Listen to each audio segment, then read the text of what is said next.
આકાશવાણીના ભુજ કેન્દ્રનું પ્રસારણ આપ સાંભળી રહ્યા છો.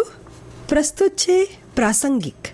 આજનો વિષય એશિયાઈ સિંહની વસ્તી ગણતરી 2025. સંપાદન અશરફ નથવાણી.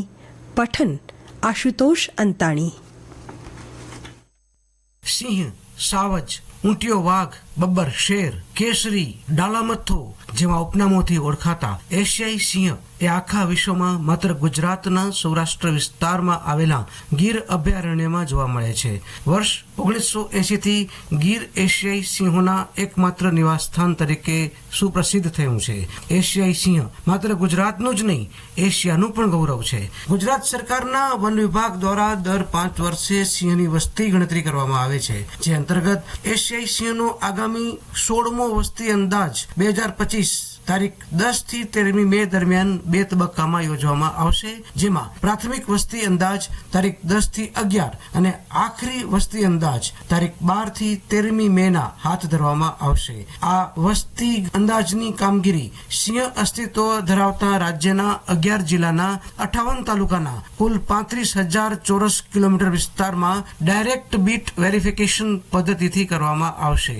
રાજ્ય સરકાર દ્વારા એશિયાઈ સિંહના સંરક્ષણ માટે ગ્રામ્ય કક્ષાએ ઇકો ડેવલપમેન્ટ કમિટીની સ્થાપના, વન્ય પ્રાણી મિત્ર નક્કી કરવા, નિયમિત સમયાંતરે નૈસર્ગિક શૈક્ષણિક કેમ્પનું આયોજન, ગીરની વનસ્પતિ સૃષ્ટિ તેમજ તૃણાહારી જીવ સૃષ્ટિનું નિરીક્ષણ, દેખભાળ તેમજ કૌશલ્યવાન માનવ બળ સાથે સ્થાનિક લોકોનો સહકાર લેવો જેવા અવિરત પ્રયાસો કરવામાં આવે છે, જેના પરિણામે સિંહોની પ્રત્યેક વસ્તી ગણતરી વખતે તેઓની સંખ્યામાં સતત વધારો નોંધાયો છે. પ્રધાનમંત્રી શ્રી નરેન્દ્ર મોદીના નેતૃત્વમાં કેન્દ્ર સરકાર દ્વારા શરૂ કરવામાં આવેલા મેક ઇન ઇન્ડિયાના લોગોમાં એશિયાઈ સિંહ સ્થાન પામ્યો છે, ત્યારે વન વિભાગે પણ સિંહોના આશ્રય સ્થાનમાં વધારો કરવાનો નિર્ણય કર્યો છે, જે અંતર્ગત ગત વર્ષથી સિંહોને વૈકલ્પિક આશ્રય સ્થાન રૂપે બરડા અભયારણ્યમાં વસાવવા તેનો વિકાસ કરવામાં આવી રહ્યો છે. મુખ્યમંત્રી શ્રી ભૂપેન્દ્ર પટેલના માર્ગદર્શનમાં તેમજ વન પર્યાવરણ મંત્રી શ્રી મુળુભાઈ બેરા તથા રાજ્ય મંત્રી શ્રી મુકેશ પટેલના નેતૃત્વમાં વન વિભાગ દ્વારા નિયમિત રીતે કરવામાં આવતી સિંહની વસ્તી અંદાજની કામગીરી, મૂલ્યાંકન અને સંરક્ષણના પરિણામે રાજ્યમાં ઉત્તરોત્તર સિંહની વસ્તીમાં વધારો થઈ રહ્યો છે.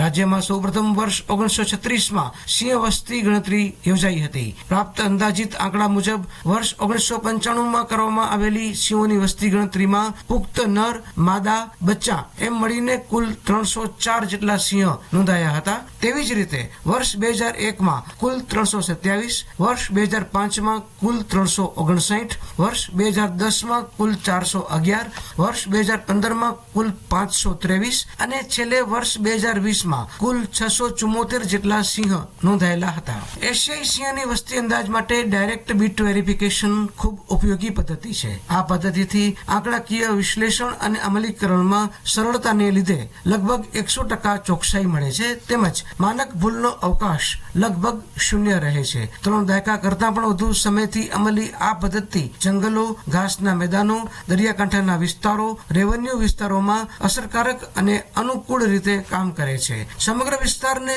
રિજિયન, ઝોન, સબ ઝોન જેવા શ્રેણીબદ્ધ એકમોમાં વિભાજિત કરીને રિજિયોનલ, ઝોનલ અને સબ ઝોનલ અધિકારીઓ, ગણતરીકારો, મદદનીશ ગણતરીકારો, નિરીક્ષકો સહિત લગભગ 3000 જેટલા સ્વયંસેવકો દ્વારા સિંહોની વસ્તી ગણતરી કરવામાં આવશે. તેમને સિંહોની નોંધ અને ચકાસણી કરવા માટે નિયત પત્રકો અને તેમના સોંપાયેલા વિસ્તારોના નકશા આપવામાં આવશે. આ પત્રકોમાં અવલોકનનો સમય, હિલચાલની દિશા, લિંગ, ઉંમર, શરીર પરના કોઈ અન્ય ઓળખ ચિહ્નો, જીપીએસ લોકેશન, ગ્રુપ કમ્પોઝિશન વગેરે વિગતો નોંધવામાં આવશે. સિંહોની વ્યક્તિગત ઓળખ કરવા માટે હાઈ રિઝોલ્યુશન કેમેરા ટ્રેપ્સ જેવા વિવિધ ટેકનોલોજીકલ સાધનોનો ઉપયોગ કરવામાં આવશે. કેટલાક સિંહોને રેડિયો કોલર પહેરાવવામાં આવ્યા છે, જે તે સિંહ તેમજ તેના ગ્રુપનું લોકેશન મેળવવામાં મદદ કરશે, તેમ ગીર ફોરેસ્ટ જૂનાગઢની યાદીમાં જણાવાયું હતું.